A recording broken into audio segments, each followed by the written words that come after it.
நம்மளுடைய ஒரே கொள்கை எதிரி பாஜக தான். பாரத் ஜனதா கட்சி இவங்களோட கொள்கை எதிரியாம். சரி, என்ன கொள்கை? கொள்கையே இல்லாதவெல்லாம் நாட்டுல கொள்கையை பத்தி பேச ஆரம்பிச்சுட்டா எங்க போறது மக்கள்? என்ன கொள்கைன்னு பாப்போமா? நேத்து மாநாட்டுல எப்படி காந்தி கடையில அடிச்சுட்டு சண்டை போட்டாங்க, குடிச்சிட்டு உள்ள ஆடினாங்க, சேரை போட்டு உடைச்சாங்க, கிரீஸ தடவி நீங்க உங்க தொண்டர்களே வர விடாம பண்ண அவலம் எந்த கூட்டத்திலயாச்சும் நடந்திருக்கா? இதே மதுரையில 2 மாசத்துக்கு முன்னாடி நீங்க சொன்னீங்களே ஆர்எஸ்எஸ் இந்து முன்னணி எல்லாம் சேர்ந்து ஒரு மாநாடு நடத்தினாங்க. எவ்வளவு கட்டுக்கோப்பா இருந்துச்சு. குழந்தைகளுக்கு பால் கொடுப்பதற்கு தனி அறை, முதியோர்கள் வந்தால் அழைத்து செல்வதற்கு வீல் சேரு, அவ்வளவு ஒரு கட்டுப்பாடு. ஒரு இடத்துல பிராந்தி பாட்டில பாத்தீங்களா? இந்து முன்னணியோட முருகர் மாநாட்டுல. 2வது முருகர் மாநாடு முடிஞ்சு உங்களுக்கு வந்த கூட்டத்தோட 5 மடங்கு அதிகமா வந்தாங்க. எங்க தொண்டர்கள், ஆர்எஸ்எஸ் தொண்டர்கள், பிஜேபி தொண்டர்கள், இந்து முன்னணி தொண்டர்கள் முழு இடத்தை சுத்தம் செஞ்சு கொடுத்தாங்க. வீடியோ போடுறோம் பாருங்க. இது கொள்கையா? நீங்க வச்சிருக்கிறது கொள்கையா? இன்னைக்கு இருக்கக்கூடிய இளைஞர்களுக்கு இது ரெண்டையும் காண்பித்து உங்களது கொள்கை கட்சியா எங்களது கொள்கை கட்சியான்னு கேட்கலாமா? கண்ணுக்கு முன்னாடி நடந்திருக்கு. 2 மாசத்துக்கு முன்னாடி நடந்தது, நேற்று நடந்தது. இந்த 2 கொள்கையில மக்கள் எந்த கொள்கையில இருக்காங்கன்னு பாப்போமா? இளைஞர்கள் எந்த கொள்கை ஓகே சொல்றாங்கன்னு பாக்கலாமா? என்ன கொள்கை எதிரி? முதல்ல கொள்கை என்னன்னு சொல்லுங்க. திமுகவுக்கு சொம்படிக்கிறது ஒரு கொள்கையா? உங்களுக்கு சின்னதா ஒரு சர்ப்ரைஸ். நம்ம கட்சியினுடைய வேட்பாளர் பட்டியலை இப்ப நான் அறிவிக்க போறேன்.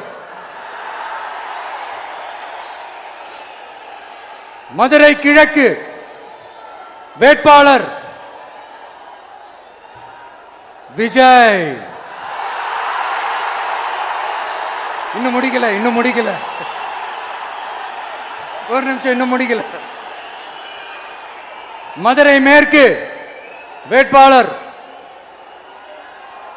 விஜய். மதுரை மத்தி வேட்பாளர் விஜய். மதுரை தெற்கு வேட்பாளர் விஜய். மதுரை வடக்கு வேட்பாளர் விஜய். மேலூர் விஜய். சோழவந்தான் விஜய். திருப்பரங்குன்றம் விஜய். திருமங்கலம் விஜய். உசிலம்பட்டி விஜய். அவர் ஒருத்தர் வந்திருக்காரு. இப்ப அட கழுத்த துண்டா போட்டு அப்படி ஆட்டம் ஆடின்னு வர தெரியுமா? டேய் ஆடாதரா தம்பி, சூப்பர் ஸ்டார் ரஜினிகாந்த் சொன்ன மாதிரி ரொம்ப ஆட்டம் போட்டா அடக்கி வச்சிருவான் கடவுள் ஒண்ணு. அதுக்குதான் உன்னை இங்க கூட்டு வந்திருக்கான். இங்க அரசியலுக்கு நீ என்னமோ நான் தான் முதலமைச்சர். ஏய் 3 இடத்துல நீ வந்துட்டீனா என் பேரை மாத்தி. இந்த வேளாங்கண்ணில நான் இல்ல. 3 இடத்துல 3 தொகுதி உனக்கு கட்டோட்டு. ஏதோ இந்த காளையாங்குட்டி கிடக்கும் பாரு, தண்ணி அடிச்சுட்டு கஞ்சி அடிச்சுட்ட, அதுங்கதான் உனக்கு செலவு பண்ணும். எங்களை மாதிரி வேறு எடுத்தவெல்லாம் உங்களுக்கு ஓட்டே போட முடியாதுடா. விஜய் அண்ணனுக்கு இன்னொரு அன்பான என்னுடைய அறிவுரையும் கூட. இல்ல பாரதிய ஜனதா கட்சி இங்க இருக்கிறாங்க, இந்துத்துவ கட்சி, ஹிந்து கட்சி, தமிழ்நாட்டில் அப்படியே பிஜேபி ஹிந்து கட்சின்னு சொல்லிட்டோம்னா அப்படியே கிறிஸ்தவர்கள் இஸ்லாமியர்கள் ஒன்னாயிருவாங்க, வாக்கரசியல் நன்றாக இருக்கு. கோவால 25% கிறிஸ்தவர்கள், 8% இஸ்லாமியர்கள் 3வது முறை ஆட்சியில் இருக்கின்றோம். மணிப்பூர் 53% மீத்தி டிரைபு, 16% குக்கி டிரைபு, அதுல 2017 இருந்து ஆட்சியில் இருக்கின்றோம். மேகாலயா 74% கிறிஸ்தவர்கள், 4% இஸ்லாமியர்கள், அதுல உங்களுக்கு தெரியும் இத்தனை காலமாக 2018 இருந்து ஆட்சியில் இருந்தோம். மிசோராம்ல 2018 என்டி அலையன்ஸ் ஜெயிச்சது. கிறிஸ்டியன்ஸ் 87% இருக்கிறாங்க. இண்டி அலையன்ஸ் எல்லாம் பிக்சர்லயே கிடையாது. நாகாலாந்து கிறிஸ்டியன்ஸ் 87.9% இருக்கிறாங்க. 2018 இருந்து எங்களுடைய கூட்டணி ஆட்சி இருக்கு. அதுல 18 எம்எல்ஏ பிஜேபி கையில் இருக்காங்க. தமிழகத்திலும் இஸ்லாமிய சகோதர சகோதரிகள், கிறிஸ்தவர்கள் பாரதிய ஜனதா கட்சியின் பக்கம் வர ஆரம்பித்திருக்கின்றார்கள், வந்து கொண்டே இருக்கின்றார்கள். அதனால அந்த பொய்களை ஓரளவுக்கு தான் அரசியல்வாதிகள் பேச முடியும். அண்ணன் திருமாவளவன் சொல்றாங்க இந்தியா ஃபுல்லா தலித் சமுதாயம், பட்டியலின சகோதர சகோதரி. இனிமேலாச்சும் எங்களுடைய மீனவர்கள் பாதுகாப்பா இருக்கிறதுக்காக இந்த கச்சத்தீவை இலங்கை கிட்ட இருந்து மீட்டி கொடுத்துருங்க, அது போதும். சேவீர்களா திரு நரேந்திரபாய் தாமோதர் மோடிஜி அவர்களே, 2029 வரைக்கும் சொகுசு பயணம் போயிடலாம்னு திட்டம் தீட்டி வச்சிருக்கீங்க, அதானே ஜி? என்ன ஜி? நடிகர் விஜய் அவருடைய லேட்டஸ்ட் மாநாடு பார்த்தேன். நடிகர் விஜய் அவர்கள் கமல்ஹாசனாக மாறிய தருணம் ரொம்ப கிளியரா புரிஞ்சிருச்சு. ஏன்னா கமல்ஹாசனும் ராகுல் காந்தியும் ஒரே ஸ்லேட் தான், ஒண்ணுமே தெரியாம பேசுறது. எக்ஸாக்ட்லி. கமல்ஹாசனுக்கு ஒன்னும் தெரியாது, தோப்படுற சினிமா பத்தி மட்டும் தான் கமல்ஹாசன் தெரியும், ராகுல் காந்திக்கு அதுவும் தெரியாது, அவ்வளவுதான் பாயிண்ட். மற்றபடி அரசியல்ல 2 பேருமே ஜீரோ தான். Now coming to Vijay. Vijay என்ன சொல்லியிருக்காரு? 2029 வரைக்கும் சொகுசா பயணம் பண்ணிக்கிட்டே இருந்துடலான்னு இருக்கீங்களா? ஏதாவது அறிவு இருக்கா?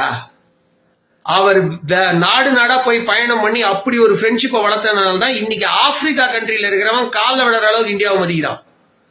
இந்தியாவுக்கு அந்த பஹல்காம் அட்டாக் நடந்தப்போ நூத்துக்கணக்கான நாடுகள் கண்டனம் தெரிவிச்சாங்க. இந்தியா என்ன பண்ணாலும் நாங்க சப்போர்ட்டா இருப்போம் சொன்ன நாடுகளோட எண்ணிக்கை மட்டும் 118. என்ன தெரியும் டேட்டா உங்களுக்கு? எவ்வளவு அசோசியேஷன்ஸ் பிரிக்ஸ் மாநாடுல ஆரம்பிச்சு இந்த மாநாடு அந்த மாநாடு குவாடு அப்படி இப்படின்னு எவ்வளவு பெரிய அசோசியேஷன் உருவாக்கிட்டு இருக்காரு தெரியுமா? இந்த பக்கம் சைனாவும் நம்மள ஒண்ணும் பண்ண முடியாது, அந்த பக்கம் அமெரிக்காவும் நம்மள ஒண்ணும் பண்ண முடியாது. அப்படி ஒரு பாண்டிங் கிரியேட் பண்ணி வச்சிருக்காரு.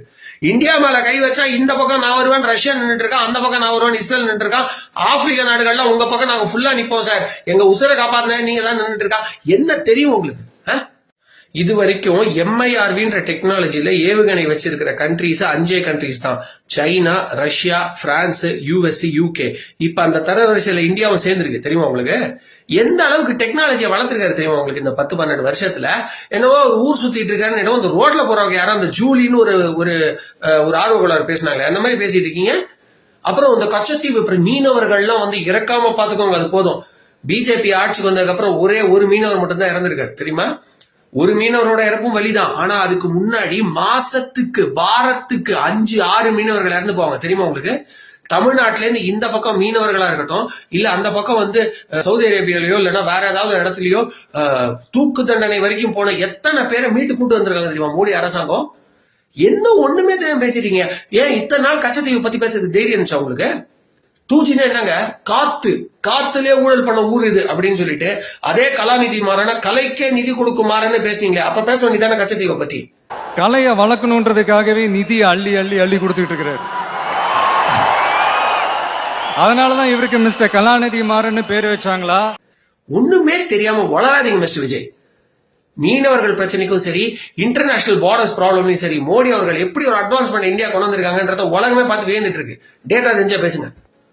என் பேர் வேளாங்க சார். திண்டுலேருந்து சேர் கொண்டு வந்திருக்கோம். ஒரு 5000 சேர் கொண்டு வந்திருக்கோம். கொண்டு வந்ததில் ஒரு 500 சேர் பக்கெட் உடஞ்சிருக்கு சார். உங்கள் வந்து பாருங்கள் சார், உடஞ்சிருக்கெல்லாம் பாருங்கள். இப்படி கொண்டு வர ரொம்ப கஷ்டமாக இருக்குது. உடஞ்சிருக்கு, ரொம்ப உடஞ்சிருக்கு. இல்லை, நாங்கள் எல்லாத்துக்குமே போவோம். இது மாதிரிலாம் உடஞ்சதே கிடையாது. இப்போ இங்கே வந்து ரொம்ப இது பண்ணியிருக்காங்க. ஃபோட்டோலாம் இருக்குது எங்கள்கிட்ட. இப்படி என்ன சொல்ல போகிறாங்கன்னு தெரில. உடஞ்சிருக்கு, 500 சேர் உடஞ்சிருக்கு. என்ன பண்ணுறதுன்னு தெரில. நீங்கள் தான் சார் கேட்டு சொல்லணும். ஒரு சேர் வந்து 300 ரூபா சார். 300 ரூபா வந்து 350 ரூபா தான் சார். இப்போ 500 சேர் உடஞ்சிருக்குங்க சார். மொத்தம் நாங்கள் 5000 சேர் கொண்டு வந்திருக்கோம் சார். இப்போ முதல்ல பாதிக்கு பாதி போயிடும் சார். இதில் என்ன கிடைக்க போகுதுன்னு தெரில சார். இன்னும் பயலுக்கு சாப்பிடக்குள்ள சார் வந்து சேர் அடிக்கிறோம். ஏன் நின்று ஒரு சேரில் வந்து 10 பேர் ஏறி நிற்கிறாங்க சார்.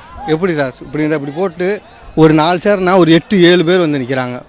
அப்படியே உடச்சிட்றாங்க, சொன்னால் அடிக்க வராங்க. அதனால தான் சார் இப்படி இருக்கோம். போட்டுங்க, எங்களை உள்ளே விட மாட்டேன்ட்டாங்க சார். அதனால் அங்கே தான் சார் இருந்தோம். தெரில சார், கேட்டால் தான் சார் தெரியும்.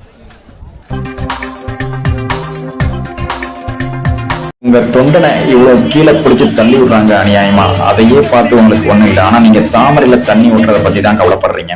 தாமரை இலையில தண்ணியே ஒட்டாது. தமிழக மக்கள் மட்டும் எப்படி ஒட்டுவாங்க? இவருதான் மானஸ்தன். வணக்கம். மானஸ்தனா? மூஞ்சி பார்த்தா அப்படி தெரியலையே.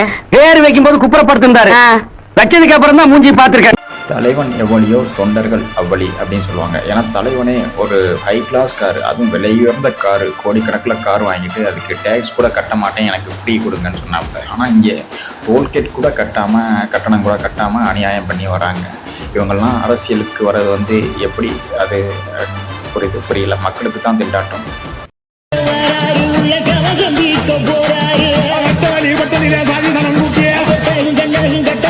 மத சார்பின்மை, மத நல்லிணக்கம், இதை பற்றி விஜய் பேசுறாருன்னா தமிழ்நாட்டில் இருக்கிற மத சார்பின்மை பற்றி பேசணும். நீ பாஜக இங்கே மதவெறி பிடிச்ச கும்பல்னா யாரு? மதம் மாத்திர கும்பல்னா யாரு? மதத்தை மட்டுமே எப்போதுமே வெறி பிடிச்சி தொங்கிக்கிட்டு இருக்க கும்பல் யாரு? உன் கும்பல்றா. ஊரூரா மதம் மாத்திரம் யாரா? ஒவ்வொரு மாசம் 1000 கோடிக்கு நிதிக்கு மரம் மாற்றத்துக்கு மட்டும் வந்துச்சு. அதே சென்னை நான் காட்டுறேன். நீ ஒரே ஒரு நாள் கத்தோலிக்க சபை எதிர்த்து பேசுற, நீ ஒரே ஒரு நாள் சிஎஸ் எதிர்த்து பேசுற. இதே தமிழ்நாட்டில் தெரு தெருவா இந்து கோவில்கள் எல்லாமே சாத்தான்களின் இடம் பேசி வெறிக்காங்க. ஏதோ ஒரு இந்து ஜீசஸ சாத்தான் மத பிரச்சனையை உருவாக்குறவன் ஃபுல்லாமே மதம் மாத்திர கிறிஸ்தவர்கள் தான். அந்த மிஷினரி கும்பல் தான், ஓ கும்பல் தான். நான் சொல்றேன், ஜோசப் விஜய் பேசுறானே அப்ப இந்த மண்ணோட பிரச்சனை எது பிடிக்காம நீ பூசி உள்ளதான் பாக்குற, இந்த பூச்சாண்டி கட்டுறியா? எனவே விஜயோட குரல்ன்றது கத்தோலிக் சபையோட குரல். நீ பேசுறான்னு வச்சுக்கிறேன், மீனாட்சி அம்மனுக்கும் போக மாட்டேன், அழகருக்கும் போக மாட்டேன், நேரா வந்து இங்க ஒரு மத சார்பினை பத்தி பேசுறானா, இந்த மண்ணுல என்ன மத பிரச்சனை இருக்குன்னு சொல்றா? யார் பிரச்சனை பண்றான்னு சொல்றா? இந்துவா பிரச்சனை பண்றியா? இந்து எந்த இடத்துல பிரச்சனை பண்ணா சொல்றா? அதையும் சேர்த்து தொழுதாண்டா, அதையும் சேர்த்து வணங்கினாண்டா. உன் ஆளுதாண்டா ஊருக்குள்ள மதவெறி பிடிச்சி தெரு அரைஞ்சான். அதை கண்டிக்கிற துப்பு இல்லைன்னா உன் மனசுக்குள்ள வெறி பிடிச்ச ஒரு மதவெறி இருக்கு. மனசு வலிக்குது, அதனால அந்த நீட்டு தேர்வு தேவையில்லைன்னு அறிவிச்சிருங்க, அது போதும். செய்வீர்களா திரு நரேந்திரபாய் தாமோதர் மோடிஜி அவர்களே. நீட் தேர்வில் 489 மதிப்பெண்கள் பெற்ற விழுப்புரம் மாவட்டம் வானூரைச் சேர்ந்த லாரி ஓட்டுநர் மாணிக்கம் என்பவரின் மகள் ஷீலாவுக்கு சென்னை ஸ்டான்லி மருத்துவமனையில் மருத்துவ படிப்புக்கான இடம் கிடைத்துள்ளது. 12ஆம் வகுப்பு பொதுத் தேர்வில் ஷீலா 568 மதிப்பெண்கள் பெற்றுள்ளார்.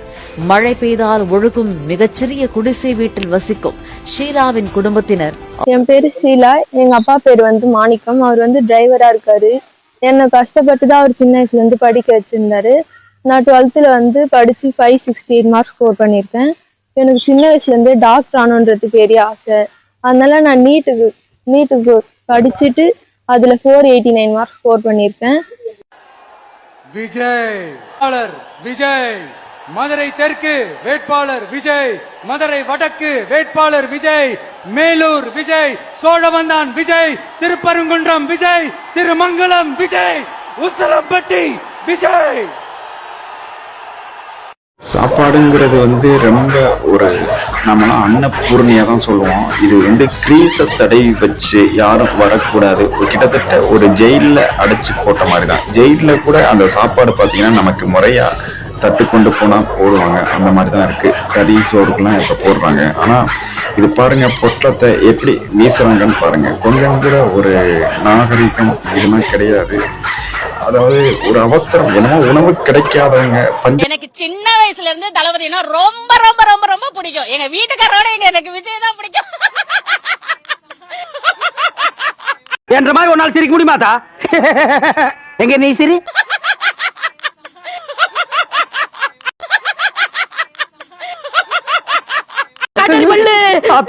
குழந்தை பயப்படுது, வாய மூடாத்தா.